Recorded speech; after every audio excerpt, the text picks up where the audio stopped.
Deus abençoe. E aí, meus queridos, Hebreus 13:16. Não se esqueçam de fazer o bem e de compartilhar com os outros o que você tem, pois são esses os sacrifícios que agradam a Deus. Nós temos a mania de achar que a gente tem pouco, né? Às vezes a gente tem a mania de achar que o que o outro tem é melhor, o que o outro tem é mais útil. Quando a gente olha para o que a gente tem, a gente acha que é pouco. A gente nunca acha que a gente tem o suficiente. E aqui em Hebreus 13:16 está dizendo assim: não se esqueçam de fazer o bem e compartilhar com os outros o que você tem, pois esses são os sacrifícios que agradam a Deus. Em Marcos 6, conta a história, conta que Jesus multiplicou 5 pães e 2 peixes, que era o único lanche que o menininho tinha. Jesus multiplicou. Em 2 Crônicas, a viúva falou para o profeta que só tinha um pouquinho de azeite, e aquele azeite dela foi multiplicado. Em Êxodo 14, Moisés disse que a única coisa que ele tinha para libertar o povo era a única arma que ele tinha era uma vara. E Deus usou aquela vara de Moisés para libertar o povo. E eu quero conversar com você hoje. O que Deus colocou em você? Talvez você chegue e fale assim: não, Fernanda, eu sou uma pessoa que eu sempre reparto o que eu tenho com os mais necessitados. Sempre quando alguém me pede alguma coisa, eu ajudo. Sempre ajudo. Mas sabe, existe uma necessidade na alma das pessoas que dificilmente as pessoas conseguem pedir ajuda para essa ajuda na alma, para essa necessidade na alma. A única pessoa que consegue ver a necessidade da alma das pessoas é Deus, porque Deus criou todo mundo. Deus sabe o que o José Maurício precisa, Deus sabe o que a Cristiane precisa, Deus sabe o que o Pedro precisa, o que a Maria Cleide precisa. Deus sabe. E Deus colocou em cada um de nós algo especial que pode encaixar perfeitamente na necessidade do outro. Então, a necessidade do outro nem sempre é o que ele está pedindo. Nem sempre é o que ele está pedindo. Ontem eu fui precisava mudar um documento, eu fui na Polícia Civil, né? Fui para mudar um documento lá. E eu estava na fila e, de repente, uma mulher saiu de lá muito, mas assim, muito desequilibrada, muito nervosa, porque já fazia várias vezes que ela ia lá e sempre faltava um documento. E aquela mulher olhava para cima, colocava a mão na testa e falava: que ódio, que ódio, que ódio, que ódio. E eu fiquei olhando a atitude daquela mulher e eu fiquei assim: eu faço alguma coisa? Eu vou lá, será? Dou um abraço nela? E eu percebi que a raiva dela, o nervoso que ela estava na alma, a angústia, não era aquele problema. Aquele problema dos documentos era apenas uma das gotas, das muitas outras gotas de problemas que aquela mulher tinha. Eu bati o olho nela e eu entendi que ali tinha mais angústia e mais dores na alma do que um simples esquecimento de algum documento. Eu percebi muita dor nela. E eu fiquei meio assim, que eu sou resolvedora de problemas, gente. Você me conta um problema, eu já quero ajudar a resolver. Mas aí eu percebi que eu ia ajudar muito mais se eu orasse por ela. E eu comecei a orar para Deus aquietar, porque ela estava sendo exposta diante de um monte de gente. As pessoas tinha gente que estava rindo dela, achando engraçado o jeito que ela estava falando, mas eu enxerguei muita dor. E eu comecei a orar, e ela lá no pátio andando, não queria ir embora para casa, porque ela queria que fosse resolvido. E a gente sabe, né, que esse negócio de documento, existe uma burocracia muito grande. Mas ela estava indignada. E eu comecei a orar e a pedir o Espírito Santo para abraçar aquela mulher, acalmar o coração dela, porque não tem jeito. Se tá faltando documento, meu bem, você vai ter que voltar na sua casa. Porque não vai a Receita Federal, a Polícia Civil, tá faltando documento, com raiva ou sem raiva, você tem que ir em casa, tem que ir atrás, tem que chegar com tintim por tintim certinho, senão não faz. A vida é assim. Então não adianta você estressar, ficar nervoso, vai ter que fazer o que precisa ser feito. E eu percebi que depois que eu saí, ela estava mais calma e decidiu ir para casa buscar os documentos para poder resolver a situação, porque ela não estava querendo nem sair, queria que resolvesse. Eu não sei o que aconteceu com essa mulher, mas me deu assim foi um grande exemplo para minha vida, né? Foi um grande exemplo para minha vida, porque assim, às vezes nós ficamos nervosos, nós ficamos ansiosos para que as situações se resolvam. E nós queremos que se resolvam de todo jeito, mas não queremos passar pelos processos que precisam ser passados. E todo o processo que você está enfrentando, Deus colocou pessoas no seu caminho que existem contribuições que ela pode dar para você para tornar seu caminho mais leve. Às vezes a pessoa nem sabe que te ajudou com uma palavra, mas uma palavra que uma pessoa disse numa fila, disse no mercado, uma frase, um versículo, te ajudou a sair daquilo. E você nunca mais vai ver aquela pessoa. Aquela mulher nem sabe que eu orei por ela. Não tem nem ideia. Eu não achei graça o jeito dela. Eu enxerguei dor. Mas se eu não tivesse ali, Deus teria outra pessoa para olhar para aquela mulher com o mesmo olhar que ele olha. Então existe em você, Deus entregou algo em você que às vezes você tem negligenciado, que você não tem enxergado, mas serve de cura para outras pessoas. Serve para ajudar outras pessoas. Porque as pessoas não necessitam só de coisas materiais. A minha mãe, ela sempre falava assim para mim: Fernanda, eu queria entender a Bíblia como você entende. Eu era adolescente e todo lugar que chegava, tipo, chegava numa casa que ela ia visitar, ela queria que eu lesse e explicasse o versículo. A gente ia fazer culto no hospital, nos corredores, ela queria que eu morria de vergonha. Morria de vergonha, não queria falar. Então, assim, eu não tinha vontade, porque eu tinha vergonha. E minha mãe falava assim, eu queria ler o versículo e entender do jeitinho que você entende. E minha mãe era alguém que lia a Bíblia o dia todo. Sempre quando ela tinha uma folguinha, ela abria a Bíblia e lia. E eu fiquei observando, lendo esse texto, e esse texto de 1 Timóteo 4,14, não negligencie o dom que há em ti. A minha mãe via tanto dom em mim, e ela achava que ela não tinha dom. Ela achava que ela não tinha talento para entregar para Deus. Mas você não conversava com a minha mãe 2 minutos de prosa sem ela te falar pelo menos uns 2 versículos para te encorajar. Ela sabia a Bíblia praticamente de cor. E minha mãe não tinha escolaridade completa. E às vezes ela se sentia... Ela não queria pregar na frente, pegar o microfone, pregar. Ela era tímida para isso. Mas quantas pessoas minha mãe ajudou nos bastidores?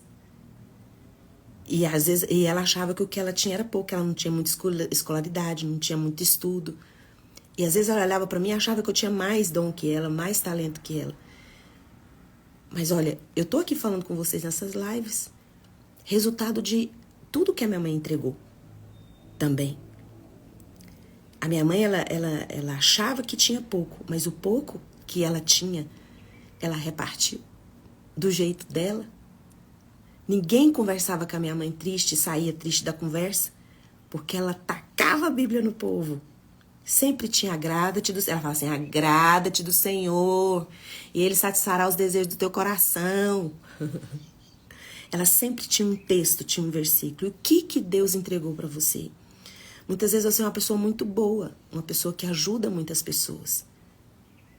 E quando a gente ajuda alguém financeiramente, ou com comida, ou com roupa, dá-se uma certa tranquilidade. Ah, bom, eu fiz a minha parte, eu atendi o necessitado.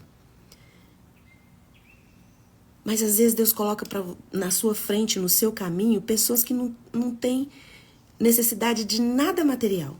A conta bancária está lotada. Mas Deus colocou em você coisa para você repartir. E para você repartir o que você tem, você precisa... É um sacrifício que você precisa entregar. Por quê? Você precisa reconhecer que o pouco que você tem é muito na mão de Deus. Sabe o que é óbvio para você? Muita coisa para você é óbvio, mas para o outro não é. Você fala, não acredito. É só falar palavras de encorajamento, falar palavras motivacionais, isso para mim é tão simples. Mas para outras pessoas não é. Porque Deus entregou outra coisa na mão dela, nas mãos dessas pessoas. Então, assim, igual que eu tava contando, igual que eu contei que eu tava lá na fila. Parece pouco eu não ter ido lá, abraçado ela, conversado com ela. Parece que orar era pouco. Mas era o que eu tinha naquele momento nas mãos. Deus pega tudo que você considera insignificante, invisível, e faz um milagre na vida de alguém. Então, aqui em Hebreus 13, 16, que foi o texto que eu comecei a ler para você, que eu li para vocês, fala, não se esqueça de fazer o bem e de compartilhar com os outros o que você tem. Deus não pede para você repartir algo que você não tem. Mas às vezes você olha para suas mãos e acha que as suas mãos estão vazias, que você não tem nada para ajudar. Você pode sim, você pode dar uma cesta básica, às vezes você pode dar uma roupa para alguém. Mas isso é muito pouco, porque Deus, ele tem interesse em restaurar, em reconstruir. E a Bíblia diz que nós somos esses reconstrutores, nós seremos reparadores de ruínas. Acho que é Isaías que fala isso, né? Reparadores de brecha. Mas nós não somos perfeitos. E os nossos olhos só ficam olhando as nossas imperfeições, a nossa incapacidade. Mas lá em Salmos 18:30 fala, este é o Deus cujo caminho é perfeito, a palavra do Senhor é verdadeira e ele é escudo para todos os que nele se refugiam. Deus é o único que é perfeito. Você não é perfeito. Você não é perfeita, mas Deus é o único que é perfeito. E ele é refúgio para você, onde você pode se abrigar, onde ele pode fazer de tudo que você acha pouco e insignificante na sua vida, ele pode fazer milagres. Eu estou dizendo aqui coisas que é para você compartilhar e repartir com o outro. Mas talvez você não esteja nem nesse nível. Talvez você esteja no lugar que você está ferido, que você está machucado, que você esteja precisando de ajuda. E às vezes você esteja esperando que alguém olhe, que alguém te ajude, que alguém te estenda a mão. E hoje eu faço a pergunta para você que Deus fez para Moisés. Moisés, o que você tem nas mãos? Porque Moisés se achava incapaz, achava que essa missão de libertar o povo do Egito era algo impossível. E Deus falou, o que você tem nas mãos? Ele falou, eu tenho esse cajado, eu tenho essa vara. Deus falou, então é com isso. Então, o que você tem na mão? O que restou dessa relação? O que restou desse projeto seu que falhou? O que restou na sua mão? Deus vai fazer tudo de tudo que restou, ou de só o que restou, um milagre tão grande que você vai poder repartir e compartilhar com as pessoas que vão passar por essa mesma estrada que você está passando hoje, mas que vai passar, que vai superar. E você vai poder repartir com as pessoas. Talvez você, como a minha mãe, você não consegue enxergar o seu valor. Não consegue enxergar o dom que Deus colocou na sua mão. Em nome de Jesus, eu peço ao Espírito Santo de Deus que abra os seus olhos, para que você enxergue que dentro de você existe um tesouro tão grande que pode libertar pessoas de prisões de alma com uma palavra de encorajamento, com o que você tem. Deus não pede que você seja perfeito. A perfeição dele é suficiente e basta para nos tornar perfeitos. E perfeitos nós seremos todas as vezes que nós obedecermos o que ele pede. E o que ele pede para você? Qual é o caminho que arde no seu coração para você caminhar? Talvez para você é algo que seja tão simples fazer. Você acha que não tem valor nenhum. Quando você reparte, você vai descobrir que a pessoa fala assim, nossa, você não sabe, mas eu estava precisando disso. E às vezes o que a pessoa estava precisando? De uma palavra que você entregou para ela. De um versículo que você disse para ela. Talvez a pessoa nunca nem vai saber que você orou por ela. E quando você orou, Deus enviou ajuda porque você orou. Então, em nome de Jesus, o Cristo de Nazaré, 1 Timóteo 4,14, não negligencie o dom que há em ti. Reparta, divida. Deus aceita isso como um sacrifício da sua parte. Ele se agrada desse tipo de oferta. Hebreus 16,13, não se esqueçam de fazer o bem e de compartilhar com os outros o que você tem. Pode ser que você ache insignificante, que não tem valor nenhum. É uma coisa tão óbvia para você, tão simples. Mas para o outro é uma riqueza tão grande que vai trazer plenitude para a alma dela. Uma alma que é angustiada, está buscando ajuda e não consegue ver em lugar nenhum. E ela está em você. Que Deus abençoe o seu dia, que Deus abençoe a sua vida. Coloque a mão no coração, eu vou orar por você. Paizinho, em nome de Jesus, eu agradeço ao Senhor porque o Senhor é bom. E o Senhor é perfeito e torna o nosso caminho perfeito. Perdoa, Senhor, todas as vezes que nós tivemos a oportunidade de ajudar alguém com uma palavra de encorajamento, com um versículo, com uma oração e nós negligenciamos, porque achamos que não era importante, isso era insignificante.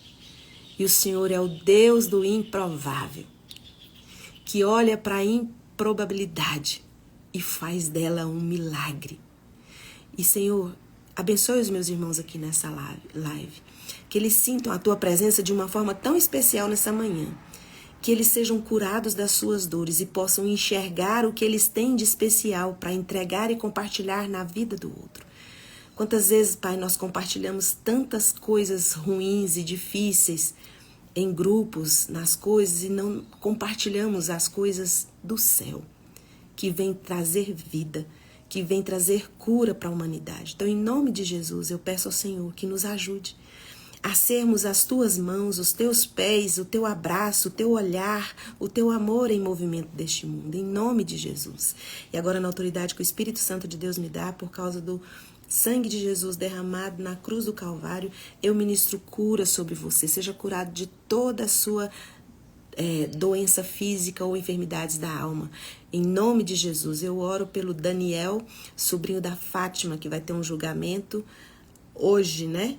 Em nome de Jesus, que Deus envie os anjos dele ali naquele julgamento, que em nome de Jesus ele possa estar sendo julgado com justiça.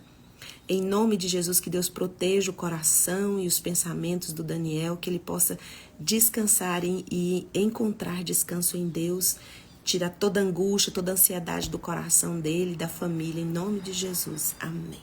Um beijo e até amanhã, 6h30. Tchau, tchau.